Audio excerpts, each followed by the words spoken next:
Hey, you dorks, this is Gunnar Hansen, Leatherface from the Texas Chainsaw Massacre, and you are listening to The Dorkening. Hi, I'm Brian Johnson, and although you probably accidentally stumbled across it and have no idea why you're watching it, you are in fact watching The Dorkening. Hello, this is Tom Kenny, voice actor, the voice of the Ice King on Adventure Time. And SpongeBob SquarePants. Ah, meow. Oh, Gary the Snail, too. Hey, guess what you're filling your eye holes and ear holes with? The Dorkening! Oh, I love the Dorkening. Very popular in Ooh. And Bikini Bottom. Hi, I'm Lou Ferrigno. You're watching The Dorkening. And you know what? You don't like me when I get angry, so don't get me angry. You better keep watching The Dorkening. Hey guys, this is Felissa Rose, and you're watching The Dorkening. Hey guys, it's Courtney Palm. We're shooting Death House, and you're watching The Dorkening. This is Anthony Michael Hall, and you're watching The Dorkening. Stay tuned. My friend's going to show you what entertainment's all about, baby. The Dorkening.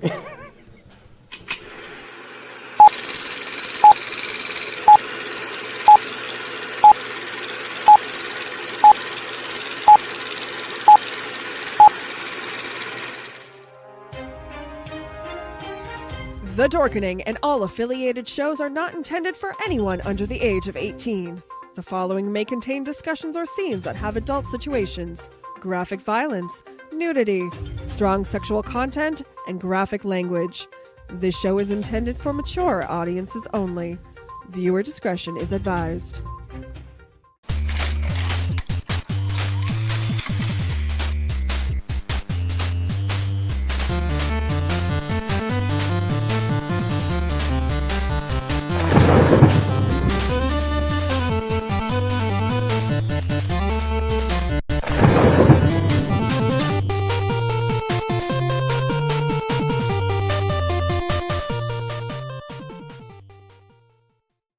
Rise and shine, my sinners. When Father Evil starts his day, he gets a little deadly. Deadly Grounds coffee has the richest, smoothest flavor you'll find anywhere. It's sinfully delicious. Once you go deadly, you never go back. Order yours at getdeadly.com. Coffee's so good, it's scary.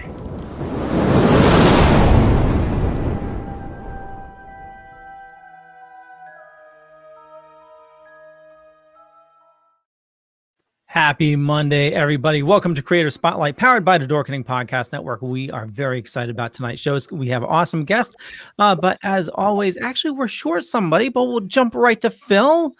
Our friend Patsy is feeling ill. How are you doing today, Phil? I'm doing all right, Leo. I'm glad to be here and looking forward to our interview with someone special. Awesome. And you brought a guest with you. Would you like to? Sure. I'll introduce him. One of the co-hosts of the Halloween Boutique Psychotronic Reviews podcast. This is Barrett. Hey there, everyone. Thanks for letting me join you tonight. Oh, always welcome. Always welcome. So tonight's guest, so he's an actor, a producer, a playwright, an author, and a comedian. He's worked with Bruce Valanche, Barry Manilow, Phyllis Diller, Debbie Boone, and so many more. He has a book out, actually several books out. I got the links in the show notes, but about his book, Memoir of a Nobody, Lane Boozler says you'll laugh and cry, and when you're done, you'll feel like you have a brand new best friend. Henry Winkler de Fonz says you'll laugh as you completely identify reading his book. He's been on HBO, Comedy Central, MTV, VH1, Evening at the Improv, and the Comedy Store, and now has a new hit talk show on YouTube. Let me say this about that. Let's welcome the most awesome Steve Bluestein. Hi, guys. You know what? I think you guys need a longer introduction. That's the longest. I bought a house in the time you guys were introducing yourself. You should have raised the dead. You didn't do in that intro. We get that a lot, but during that time we're sharing on social media, getting the word out, and gives people a chance to pop in here.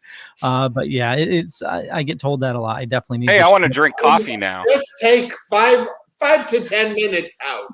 That's all you have to do. That's awesome. This is gonna be an awesome show. It's So how you doing, Steve? I'm good. How are you? Doing fine, doing fine. So you're originally from Boston. Right. I'm originally from Boston. I was raised in a little town just across the river from Boston called Chelsea, Mass. And their main export is people. You know, you get raised in Boston and then you flee for your life as soon as you graduate college. Which is my in-laws live right 2 towns away in Melrose, and my father-in-law used to do summers down there a lot, and he had some interesting stories. Well, one. The typical fights for no reason, just walking down the street and people just bother you, that type of stuff. But are you from Chelsea's Boston? Yeah. I'm from Lowell, Massachusetts. So I had family there in Lowell, but okay. I went to Emerson College, and yes, I heard about that. Yeah. And I studied for 3 years to lose my accent, and I lost it pretty much. But when I go back to Boston, I'm there about 10 minutes, and I'm saying, "Hey, Marlene, come here. Your father's on the phone. He's talking to you. Come over here." Yeah. When I used to be single and I used to meet girls down in Boston because everybody sends their kids to Boston for college, Right. I used to get ragged on by everybody because I would say lobster and all that stuff. I couldn't pronounce my R's. I still can't pronounce my R's. So Fred Willard's wife, Mary, is from Boston, and she told me that she was standing at the airport and she heard the following conversation. And she said, she heard two people say, "I didn't say you were an asshole. I said your father was an asshole." Yeah. I could still hear it there. You sound like Goodwill Hunting. So just as I do. Yeah. It's too funny. Yeah. So how did you land up becoming a comic from little town? Well, it's not really a town, but the little city of Chelsea, and then you got the. It's not even an area. It's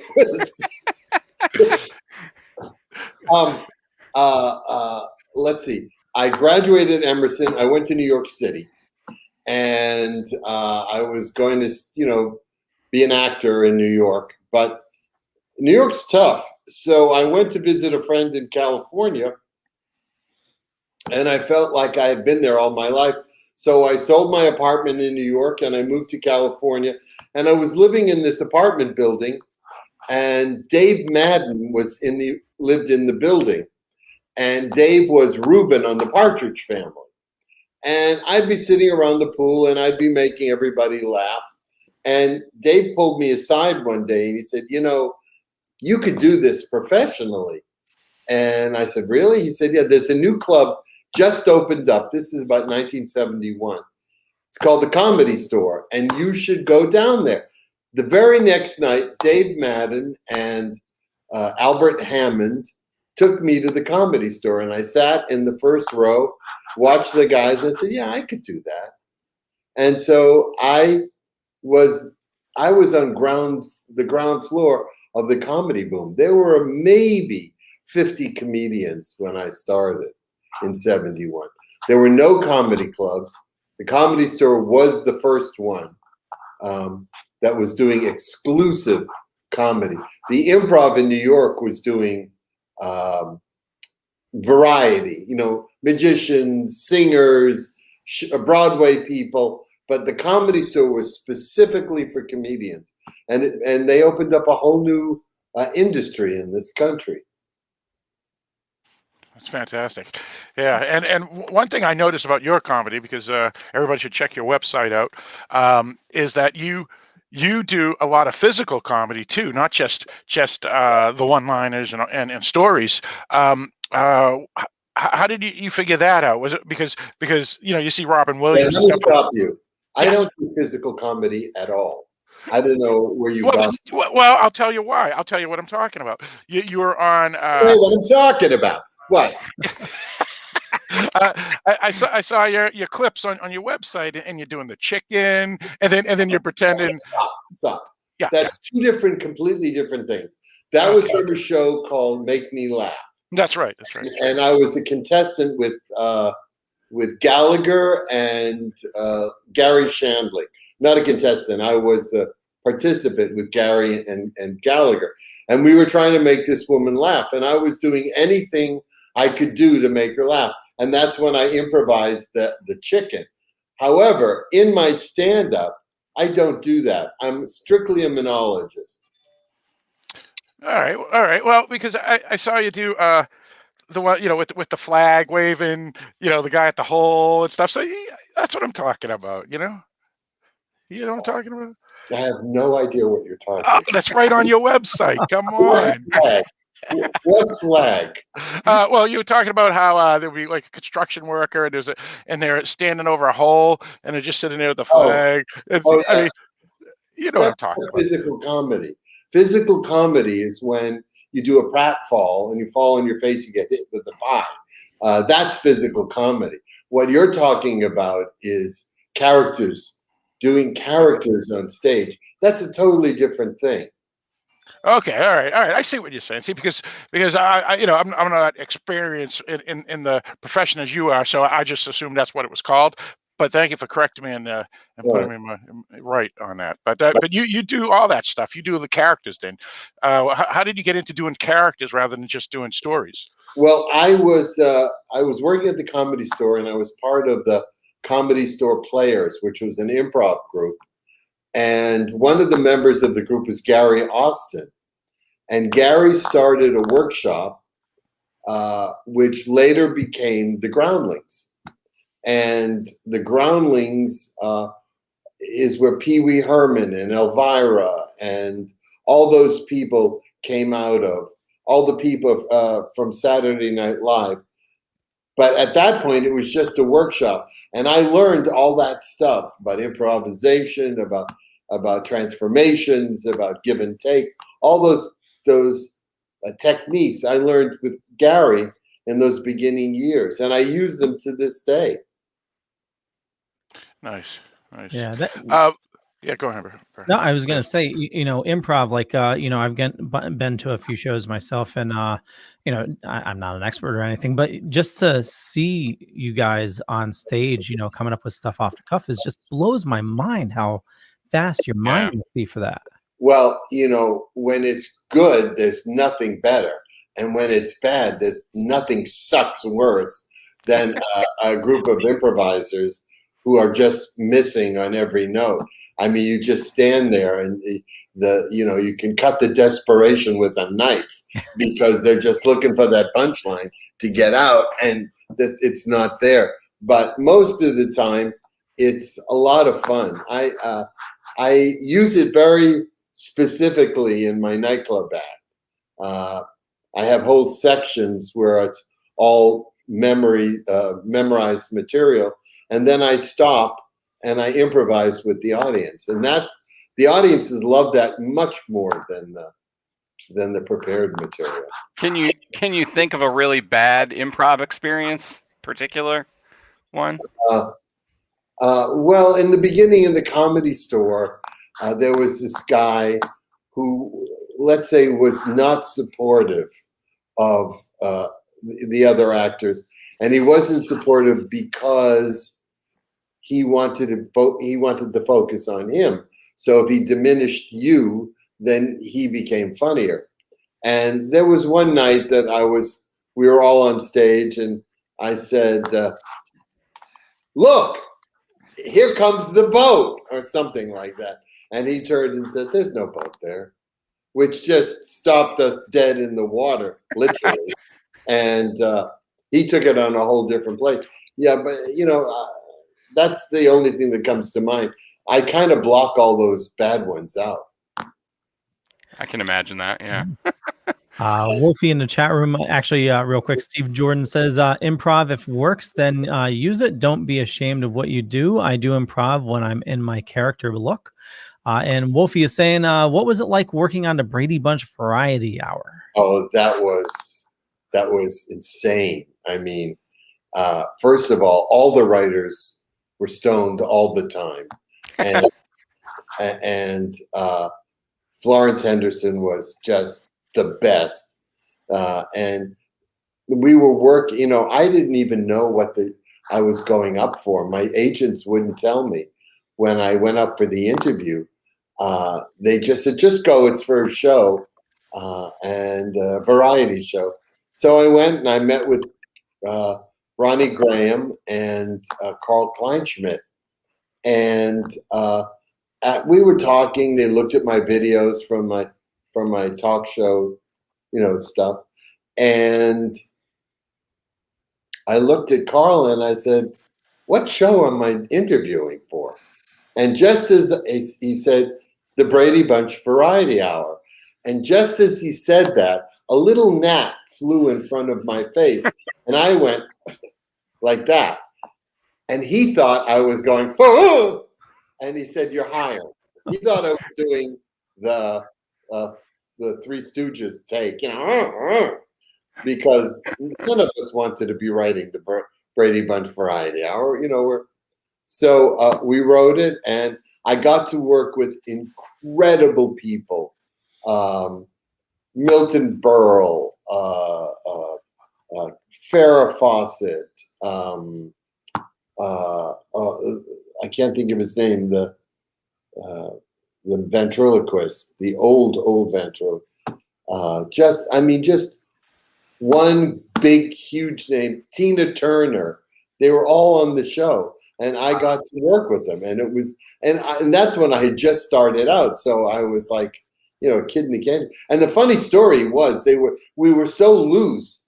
I walked into the head writer's office, Carl's office, on one day, and Edgar Bergen, thank you, and I said to him, "Yeah, I'm going to have my nose fixed on Friday, so I won't be in on Monday." And he said, "Okay."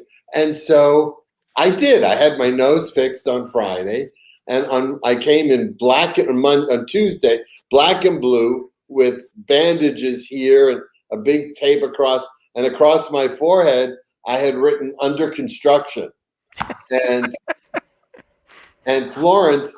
30 years later, Florence would say to me, "Under construction." If you think about it, you're on a primetime show, a network show. You just don't leave in the middle of a show to have your nose fixed.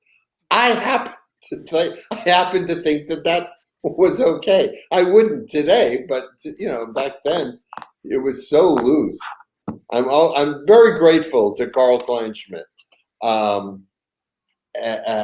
because one day I said to him, I just don't have anything. And he said, "There's no time clock on creativity." He said, "You'll be in your car driving home on the 405 and it'll come to you." And he was right. And so I learned from that show that when the idea comes, write it down then, because you'll use it later. Wow. So speaking of creativity, along with your comedic career, you're also a writer, a producer. You have a bunch of books on Amazon. And actually, I got a link in the show notes up above or down below, depending on where you're watching or listening to us. Memoir of a Nobody, Take My Prostate, Please, and Point of Pines, A Horrible Childhood in a Happy Place is your most recent one. Yeah. So why don't you talk a little bit about your books? Well, Memoir of a Nobody is the funny one.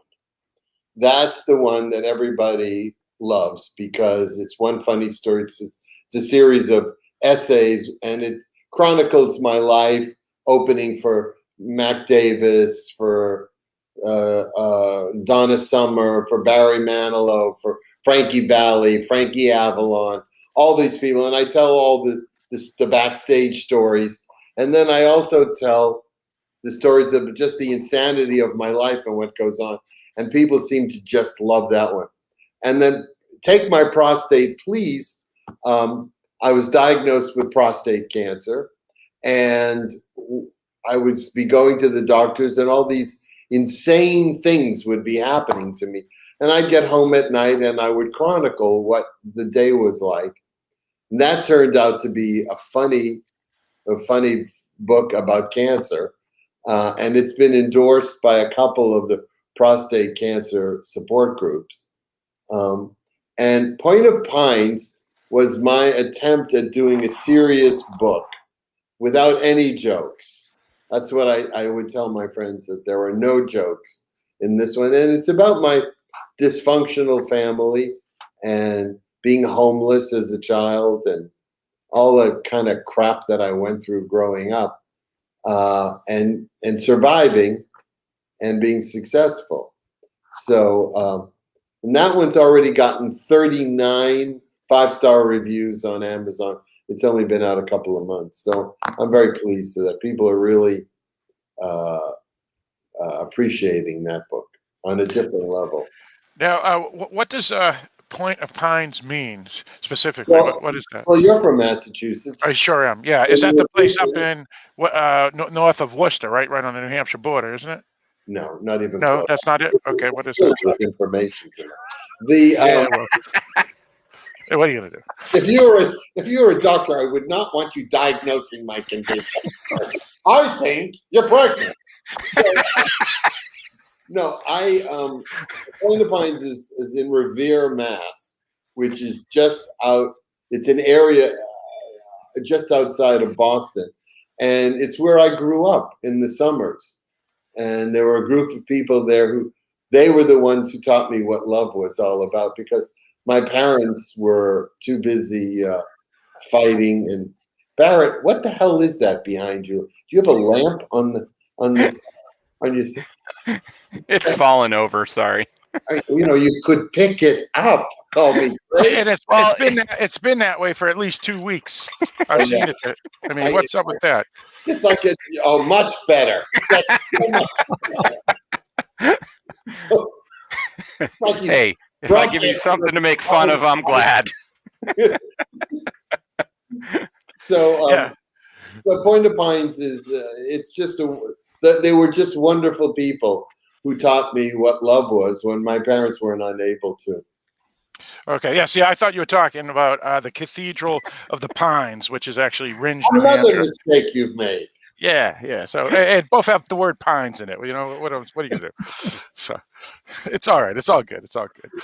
At least I don't have a lamp that's fallen over, and it's been that way like for 3 weeks. No, it's drunk. Somebody said it was drunk. Yeah. Well, anyway, So you mentioned that the prostate book is gotten some good word from support groups and whatnot.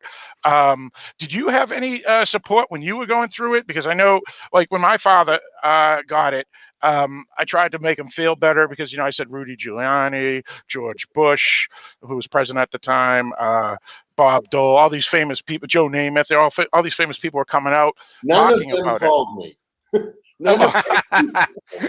Right, but I was trying to say that, look, Dad, all these other famous folk are that we all know, they're talking about it. They've had it. You're not alone. Did you feel alone, or No, were you actually, okay? It's actually interesting in that my family treated it like I didn't exist.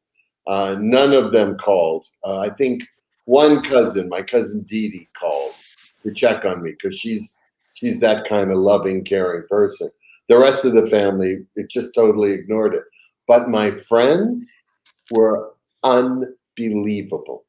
When I got home, my bedroom was filled with flowers and cards and balloons, and one day I called a friend who had been Bill Bambassett, who had been particularly generous, sent flowers to the hospitals and sent cake, and every day another platter of something would show up at the house.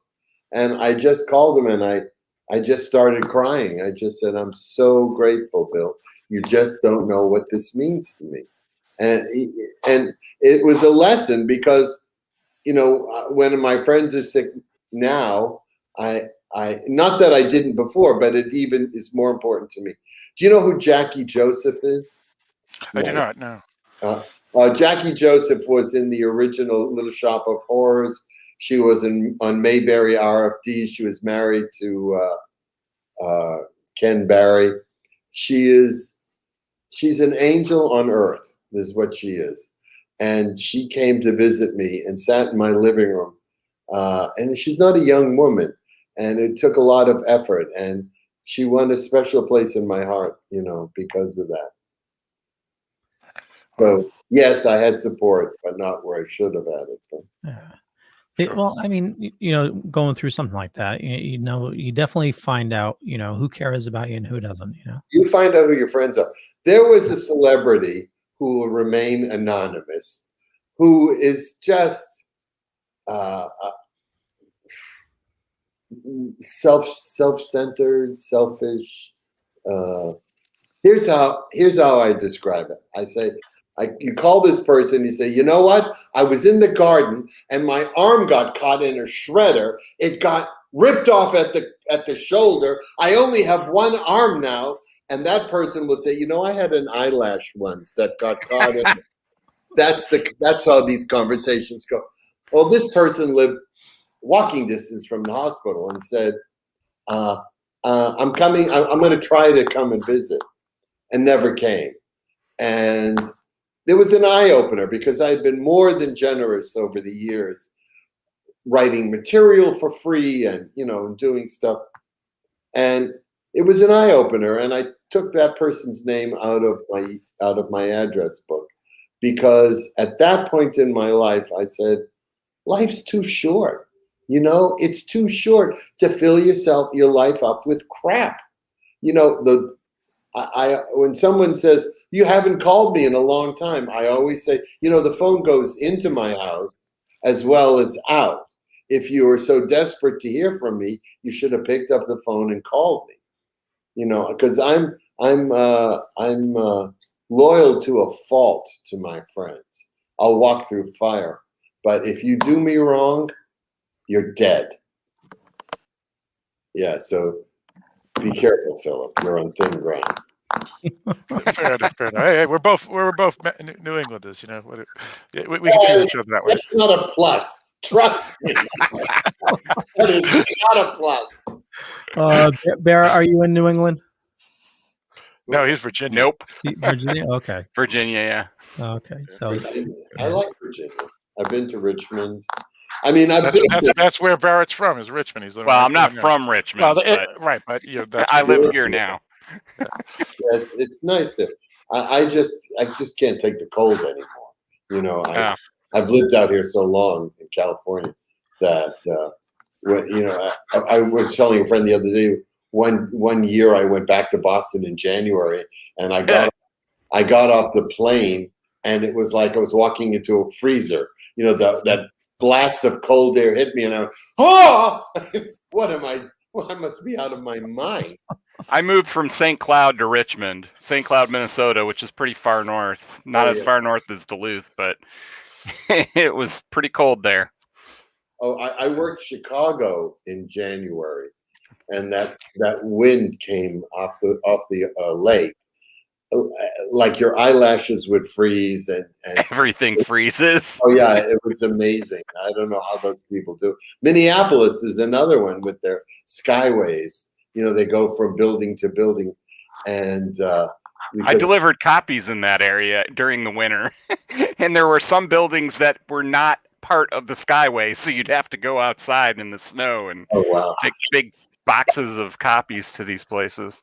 Coffee or copies? Copies. Copies. Yeah. Now let's hear something about your YouTube show. I mean, the YouTube show I notice has around 2,000 views every time you release it. It gets it like that. What are you talking about? It gets between 5,000 and 8,000. Yeah. 2,000. No, I'm saying like almost immediately it gets 2,000. Right. And then that's what I'm first talking about. night it gets about 2,000 views, which is, I mean, amazing. I'm retired. I moved. I sold my house in Los Angeles. I moved just outside of Palm Springs, and I was retired, and I had no desire to work. And during the pandemic, I was sitting around the house, and I mean, how many pictures can you hang in a year?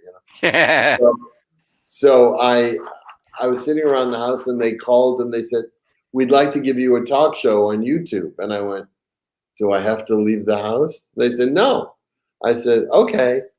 So, and no one was more shocked than I was that it became so popular so fast. We had Fritz Coleman on this last Friday, who was the weatherman on Channel 4 in Los Angeles for 39 years. So he was a staple in the Los Angeles area. And he is just the nicest human being that's ever walked the face of the earth. And we were talking, we've been friends for years, and we were talking, and someone called and the Zoom line disconnected, and I wasn't there. And so when I came back, I was this way I was horizontal instead of vertical. So I did the whole show standing on my side like this, and I turned around and fell off the stool. And I asked him if he was from Pittsburgh, but he was from Philadelphia. I did as much research as Philip, and Philip, you got to prepare. Hey, Leo didn't tell me I was interviewing you until yesterday. The night before the final, Philip's going, all right, what was chapter 17 about? So, and it just turned out that people absolutely loved that episode. You know, I was dying during the show. I was dying, but people loved it. So I'm not doing it again, though. I'm not falling off the stool a second time. So you're what, 10 episodes in? We're 10 episodes in. We do it every other week because I don't want to work that hard, you know?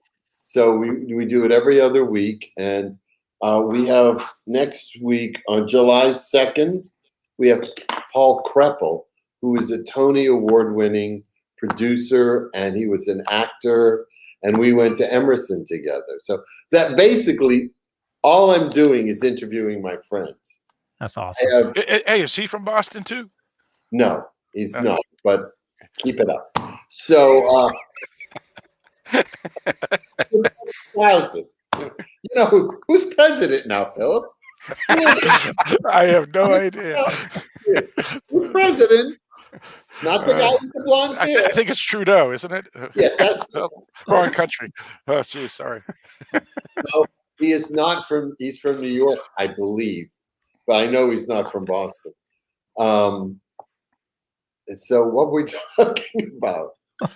Your talk show. Well, you're talking about how you're having him on next, as a matter of fact. Oh, right. Yeah. So we have Paul, and then Bruce Valanche will be on. Awesome. And Roberta, he's great. Marilyn Michaels, and I'm just interviewing my friends. That's it. If a stranger wants to do the show, they're screwed. I am not interested. Hey, why don't you tell us how you almost became friends with Andy Warhol? I heard that you met him, but you kind of screwed up. I was.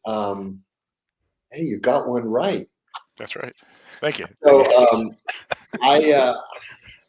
I was working at Alexander's department store in New York City. I was 21 years old, and I was working in the Tomorrow shop at Alexander's, which I didn't know at the time, which was the young, hip, happening department in the store. And Andy Warhol came in, and he kind of, scoped me out and was looking. And afterwards came up to me and handed me a card and said, "You should come to the factory." And I went, I didn't know who it was. I thought, they made tuna. I didn't know what the factory was. So I didn't go. I never went.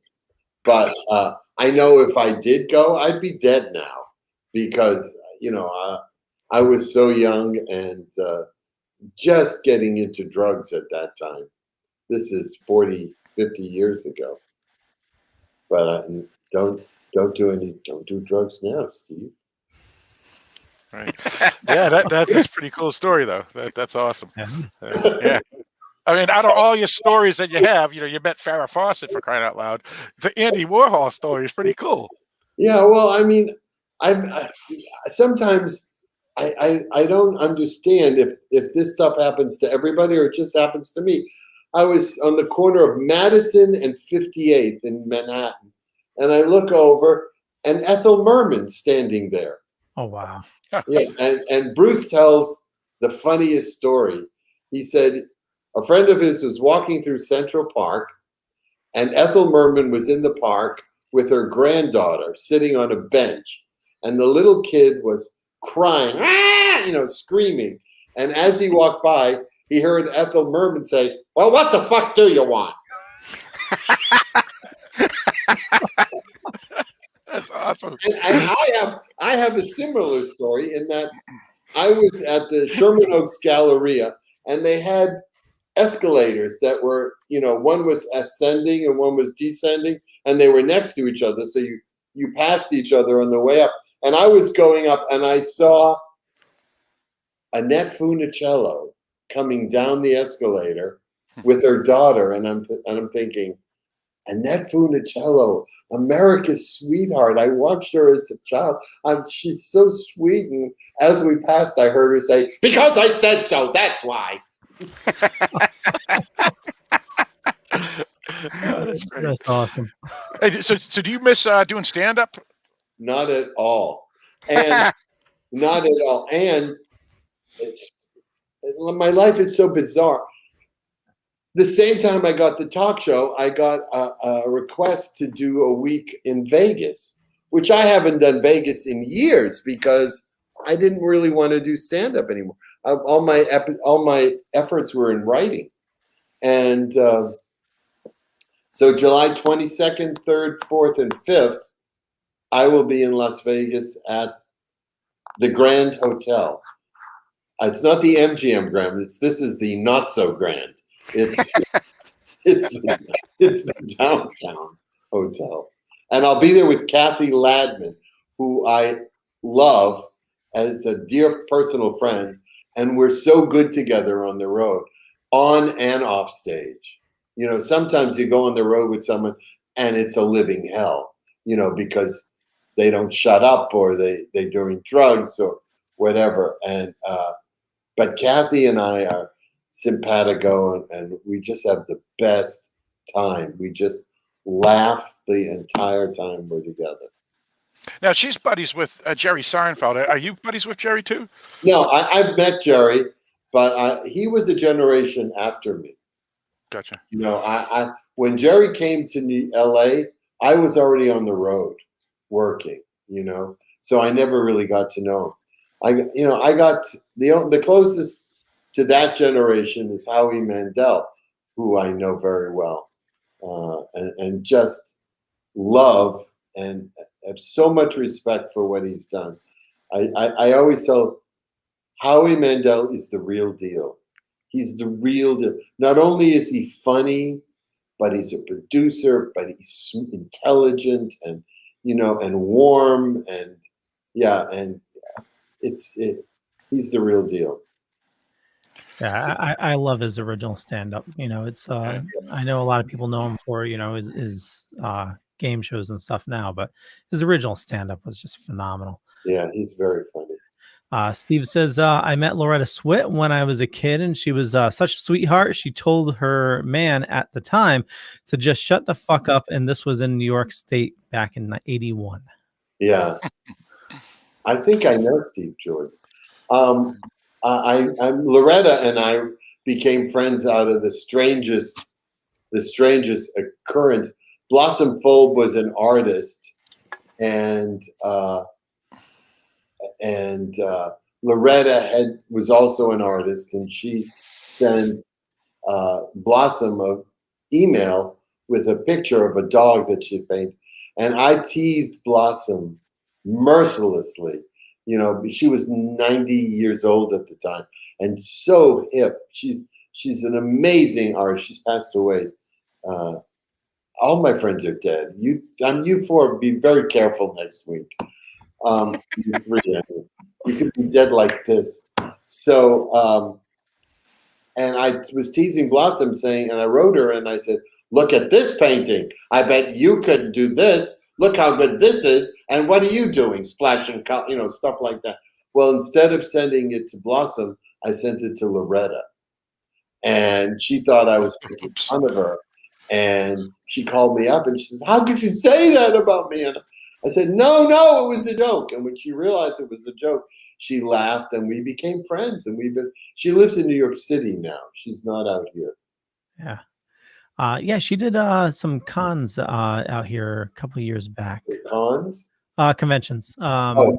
I thought you mentioned, hey, come here. You want to buy this watch? Come here.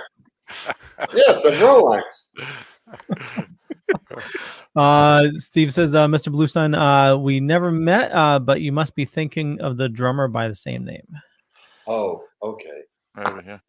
I like that people are writing in. That's nice. Yeah. Leo runs a good show. I have a stalker. Isn't that great? Oh, that's really? I have a stalker.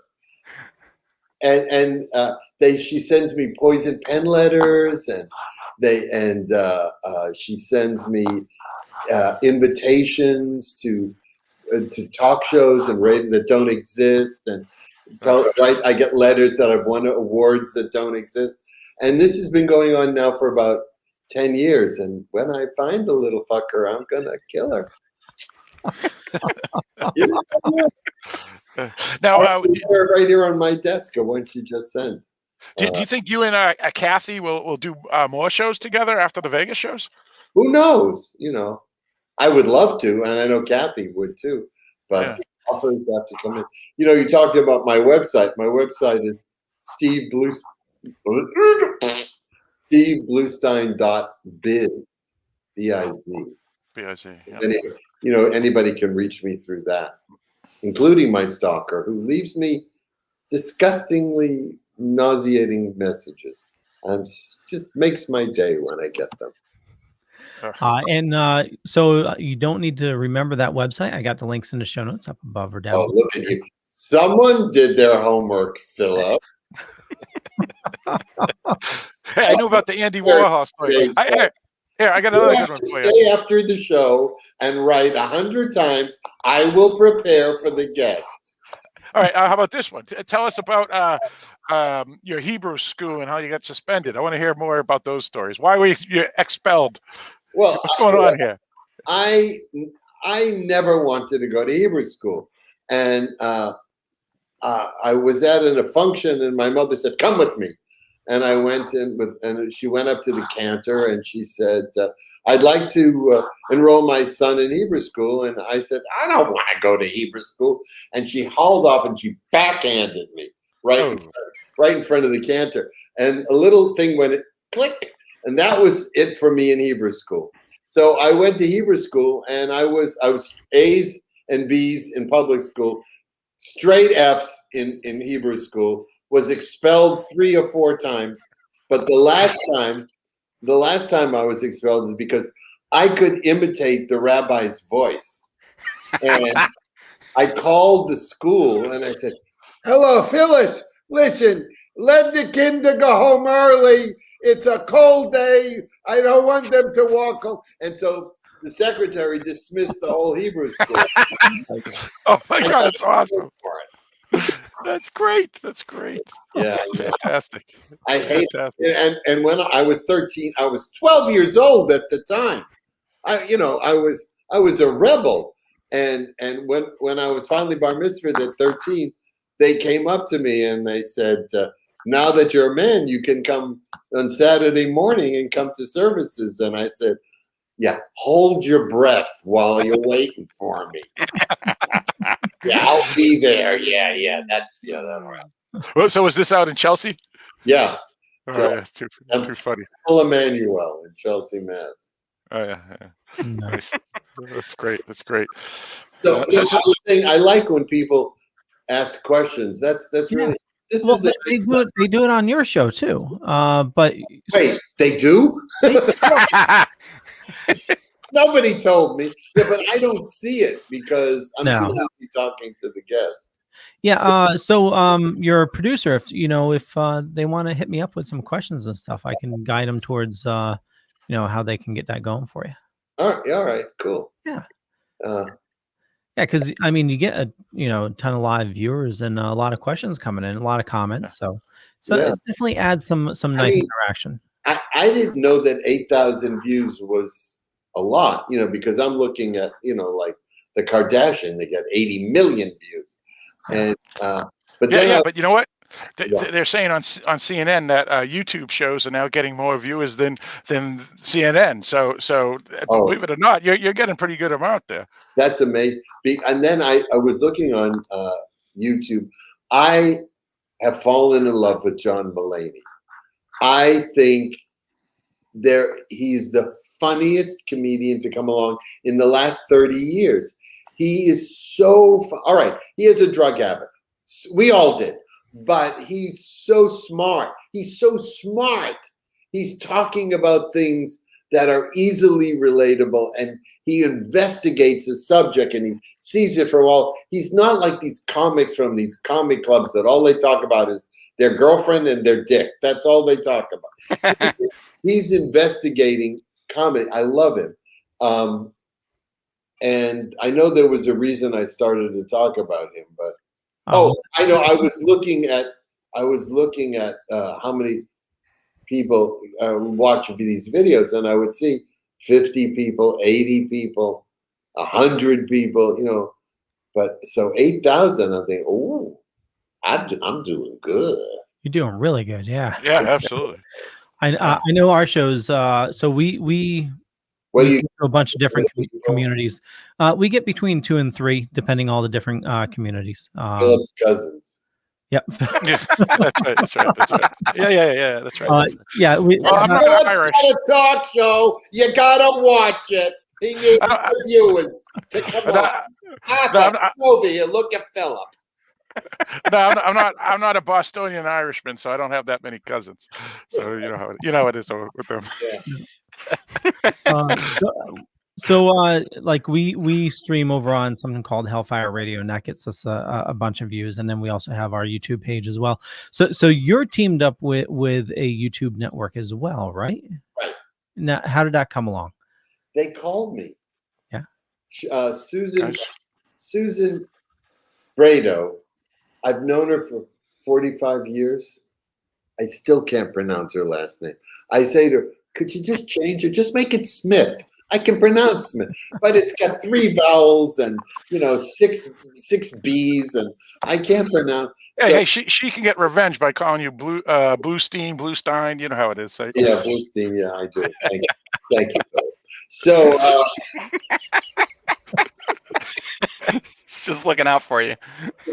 No, the friend of the guest, Philip. Hey, you're a Bostonian. I can give you a hard time. Yeah. So she called me and she said, we'd like to give you a talk show. And I love her. She's always, over the years, has always been so kind and so supportive. When my plays, she used to work for the Schubert's. And I'm lucky to catch shows when I'm not running from the house to the fire station. You have a pager for fire? Steve Jordan, I believe he's part of the Washdown podcast, and they're firefighters that do a podcast. That's hilarious that he has a pager. Oh, Margaret, sorry, darling, I have a fire to go to. Listen, I'll be there post-haste. Hold something for me, won't you? So, volunteers, even worse. I want people who are there all the time. I don't feel like going. I got a headache. So, she worked for the Schubert Theater, and when I was trying to get my plays produced, she was always supportive. So I knew that she would take care of me, and she has, and it's just been wonderful. it's really been a lot of fun, you know. That's amazing. And of course, I just wait for it to all come crashing down. You know. Well, as long as you keep having fun with it, that's the thing, you know. Yeah. It's a labor of love. Yeah. Well, now you can pick and choose what you want to do too, right? Yeah, I can do. That's kind of nice. And I don't. If I don't want to work, I don't have to work because. Right. Well, and plus, it's a fun time for you to hang out with your friends, you know, virtually, but still, you know. Yeah, you're not on that list, but. Hey, my Chelsea gang would beat up your Chelsea gang. Phillips, the firefighter just said he's going to use my excuse the next time he gets paid. I didn't even know they had pages nowadays. So they still exist. That's what I'm talking about. Yeah, it's like pager. They have a pager. They ring a bell like in the. There's a fire! There's a fire! You know, they have to push the cows out of the way. Where is he? What part of the country? Yeah, Steve. Where are you located? He goes, I don't know. There's a big mountain here. He's told us before, but I forget. So please let us know. Remind us where you are. Right. Yeah, indeed. We'll wait. Yeah, sure. And now your books. Can you people get your books in both like Kindle, Nook, all those type of things? Yes, it's everywhere. It's Amazon.com. My website has a link to the books. You can get them on Kindle. You can get them on Nook. You can ask Barnes and Nobles to bring it, and for enough money, I'll come to your house and read it to you. That would be cool. Go up to look, Leo. We are neighbors. Leo. I'm in Connecticut. Yeah, I think he's in New Jersey. In New Jersey. Jersey. Yeah, well, hey, next time you visit Boston, you'll have to come over and do that reading. I'll take you up on it. I have no plans of going to Boston.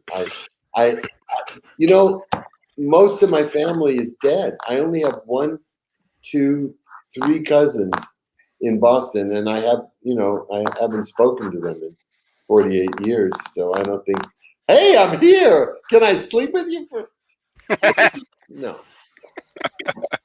But I do have friends. My friend Marlene and Bobby Battalato. They're the ones who I'm with 20 minutes. And it's Marlene, come here. Hey, Marlene, Bobby's on the phone. Come, he wants to talk to you. Come on. Because we've been friends since we were children. Oh, so they still living in Chelsea, or did they move to the suburbs? They live in Marblehead. They live in Marblehead. Oh, so they got money now. Oh, good. Yeah, everybody from Chelsea moved to Marblehead. Yeah, that's a good town. That's a nice town. Yeah, too cool. Well, you know all the towns around here. Oh yeah, dude. I know all of New England pretty much like back of my hand. Yeah, that's right. Yeah. That's right. That'll take you far. No, it won't. Far. Well, you didn't know where Point of the Pines was, so right. Well, yeah, I know what everything is except the Point of the Pines. Hey, when I went to the beach, we went to Hampton Beach in New Hampshire. We never went to Revere, so you know how it is. I know. Well, Revere when I was growing up was all rides and right. That's what I heard. And, honky tonk and music and pepper steak, and now it's condos. Yes, it's become gentrified. Gentrified, yeah. Not really. It's a lot of old Jews going, I can't get the elevator. The elevator won't come to my floor. Yeah, a lot of Italians there too. A lot of Jews. Yeah, that's true. Yeah, that's too funny. When you lived in the area, did you ever make your way south to Connecticut? Well, when I was working in New York, I was working for Alexander's, and we had a store in Milford. Okay. And then I remember there was a community center exchange with New Haven, Connecticut, and I have friends. Well, yeah, you said the Schubert Theater, right? So you know your friends from New Haven, all that, right? What? You said the Schubert Theater, right? Isn't that in Connecticut? It's right near Yale or something, I think. That's right. Philip's now shouting Schubert out Theater. nouns. Not even The Schubert. There is a Schubert. Man, car door, man, car, house door. The Schubert Theater. Not even say, Philip, get a book. Get a book and start reading. Schubert Theater is in New Haven. There's one there. I'm telling you. Yes, but they're also all over the country. Yeah. There, you may surprise you, but there's a big one in New York. Okay. Yeah. Well, if it's out of New England, I don't know anything about outside New England. Yeah, and you're not so good in New England. Well, yeah. That's awesome. Go look up. The chats go by too fast. Oh, I accidentally hit the button. It was. Go look up Google for Miniature 3 or 4 on Miniature. What? That might be the pager. Oh, there you go. Yeah. So, I know we are running on time, so we'll wrap things up. And I want to remind everybody, definitely check the show notes up above or down below, depending on where you're watching or listening to us. We have a link to Amazon, goes right to your author page, so people can get access to all your books right there. Also, we urge you definitely check out his new talk show. I've been watching several episodes today, and like you have Mark Summers, which was awesome. Love watching that. Mark's a great guy. Mark and I have been friends from the Comedy Store days. And when my show was in production in Wilmington, Delaware, he came down to watch the run through because, like to give me notes. So he's a great guy. We had fun. And we had Kathy Ladman on, and we had Mrs. Hughes, who got 3 million hits on her videos. It's just amazing. We had a lot of really funny Stephen Michael Schwartz, who's a major star in China. Schwartz in China. Can you imagine? And you go to his show, and then an hour later, you want to see the show again.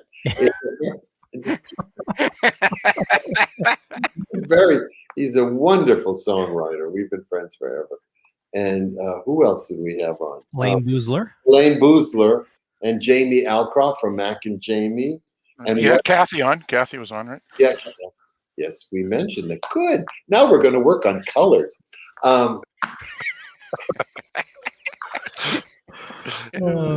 Philip, you can see a therapist when we're done. I have a feeling I'm being tough on Philip. No, it's all good. It's all good. And Wesley Ure from Land of the Lost, and that's cool. Snow. Carrie Snow has an incredible story. Do you know 4 comedians have had strokes in the last 2 years? Carrie Snow, Sinbad, Kelly Monteith, and Will Shiner. No, not Will Shiner. Oh God. Getting old is the worst thing. I can tell you everything I can tell you what they were wearing, what their house looked like, where their car is parked. I cannot tell you their name. It's just awful. I'm pretty sure. But you said her story though. What? Well, you were talking about Miss Snow in her story. You said it's an incredible story. You're keeping me hanging. I'm still hanging here. Oh no, she had Carrie was always. Are you there? Oh yeah. Yep, we're here. Because I've done something so I can't see you. Carrie was always there for every benefit, anyone who ever needed anything. Carrie was there doing benefits for them. And she had this devastating stroke. And she has insurance, but her therapy is not covered. And it's $7,500 a month just for her therapy. So we started a GoFundMe account for her. And we started for everybody, actually. There's one for Will, and there's one for Kelly, and there's one for Carrie.